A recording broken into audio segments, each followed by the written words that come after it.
Bapak, Ibu, dan Saudara sering kasih di dalam Kristus.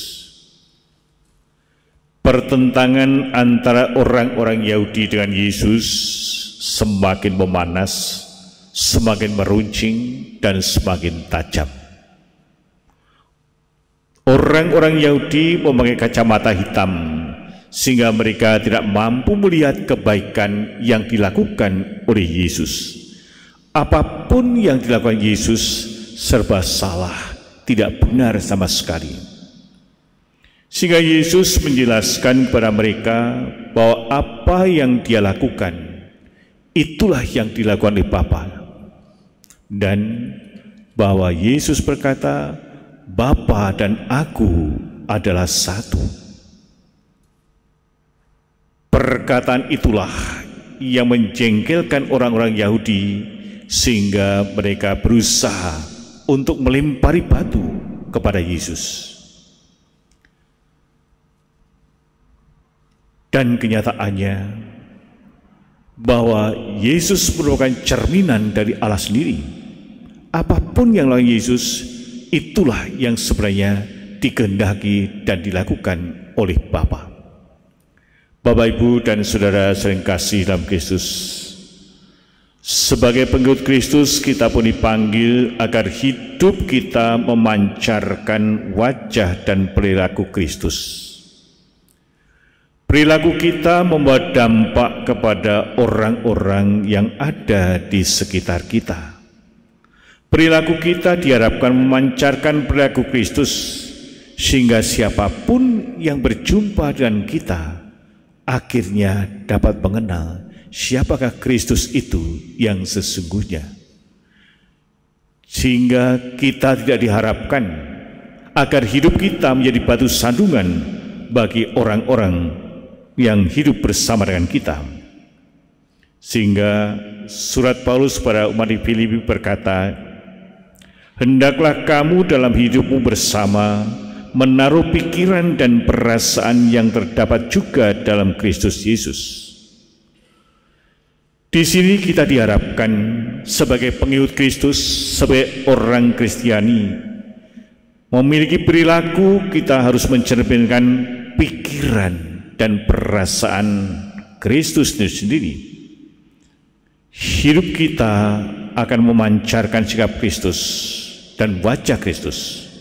Mungkin kita bertanya, bagaimana caranya dan apa tanda-tandanya bahwa kita sebagai pengikut Kristus itu memancarkan perilaku Kristus dan juga memancarkan wajah Kristus dalam hidup kita bersama. Yang pertama, kita diharapkan memiliki hidup yang tenang dan sabar. Bila kita percaya pada Yesus, Dia akan memberikan damai sejahteranya yang menjadi kekuatan agar kita tetap tenang dan sabar saat menghadapi kesulitan-kesulitan. Sebentar lagi kita akan mengenangkan sengsara dan wafat Kristus.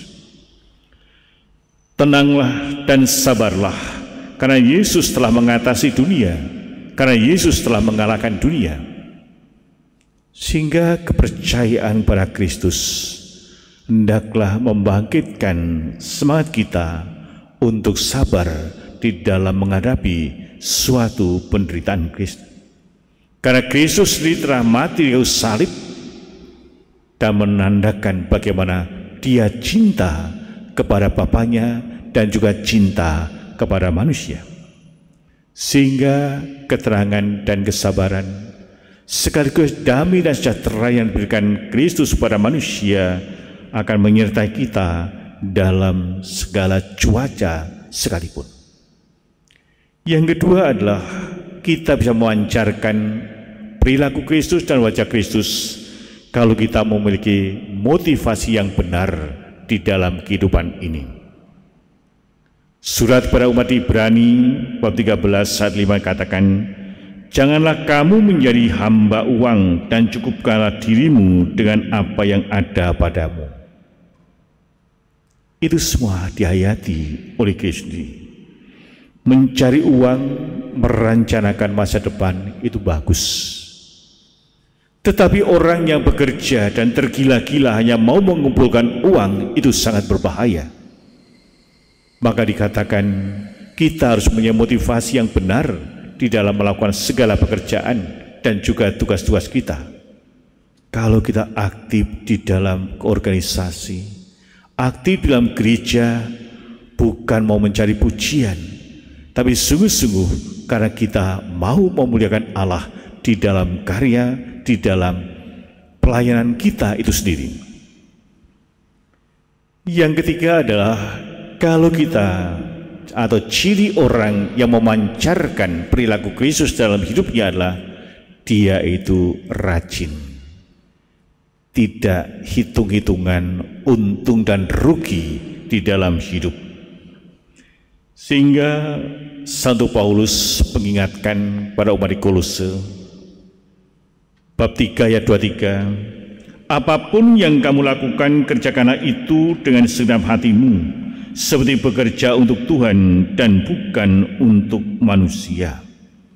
Ini berarti bahwa seperti Kristus, dia bekerja untuk Bapaknya, bukan untuk dia sendiri. Demikian juga kalau kita bekerja, hendaklah kita bekerja berkarya untuk Kristus, karena dia adalah Tuhan kita. Dengan menyadari bahwa apa yang kita lakukan itu adalah untuk Tuhan, untuk Kristus, maka kita akan melakukannya dengan setulus hati, melakukannya dengan ikhlas, melakukannya benar-benar tanpa perhitungan. Aku mau memberikan sesuatu karena aku telah menerima sesuatu dari Allah sendiri.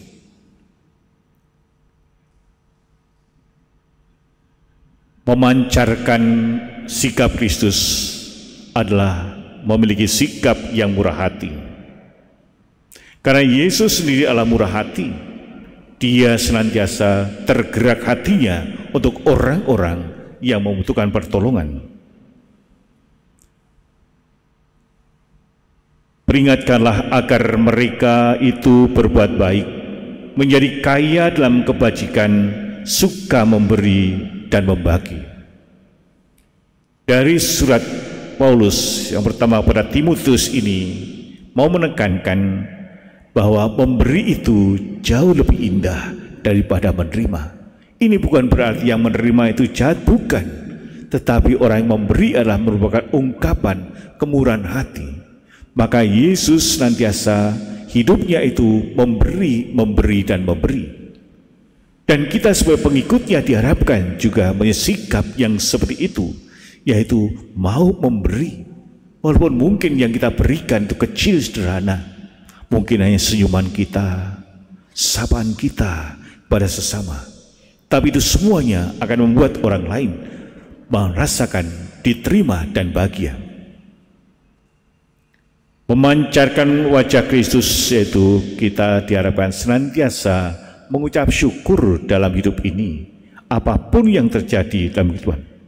Sehingga surat Paulus kepada umat di Kolose, ya bab 3 ayat 17 katakan, dan segala sesuatu yang kamu lakukan dengan perkataan atau perbuatan, lakukanlah semuanya itu dalam nama Tuhan Yesus, sambil mengucap syukur dan oleh Dia kepada Allah Bapa kita. Betapa sulitnya kita bersyukur. Tapi apa yang terjadi? Kita seringkali mengeluh dan mengeluh. Sehingga setiap hari dari pagi sampai pagi terus-menerus mengeluh, menggerutu. Coba kalau kita ubah. Sekelar kita bukan mengeluh, tapi kita ubah dengan bersyukur. Maka menjalani hidup ini akan menjadi lebih ringan dan bukan menjadi satu beban. Sehingga kalau hidup kita hanya mengeluh dan mengeluh, maka kita tidak akan mampu mensyukuri apapun yang ada di dalam diri kita. Kita mungkin malah semakin iri hati dengan orang-orang yang ada di sekitar kita. Tapi sebaliknya, kalau kita mampu mensyukuri hidup ini, inilah cerminan dari Kristus sendiri. Dia senantiasa bersyukur. Kami bersyukur ya Bapa. Dia berdoa, coba perhatikan doa-doa Yesus. Dia senantiasa mengucap syukur kepada Bapaknya.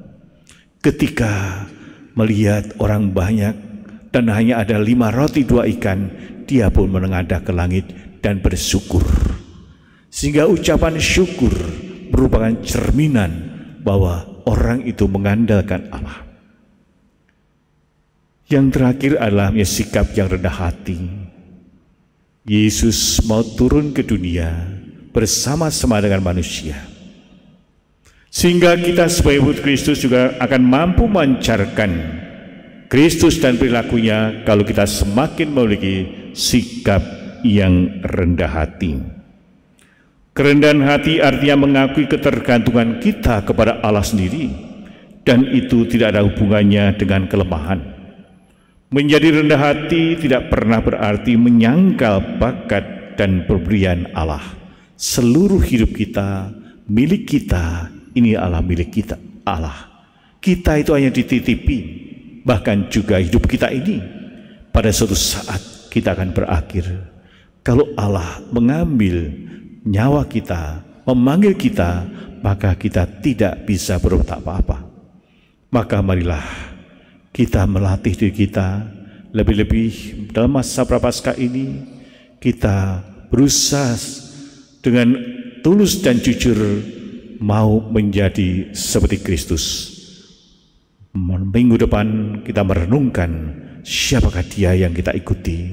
Ternyata bukanlah orang yang hidupnya mulus dan halus, dalam arti tidak mengalami suatu penderitaan, tapi justru mengalami penderitaan salib dan kematian. Itulah memancarkan bagaimana Kristus setia kepada Bapanya dan juga cinta kepada manusia.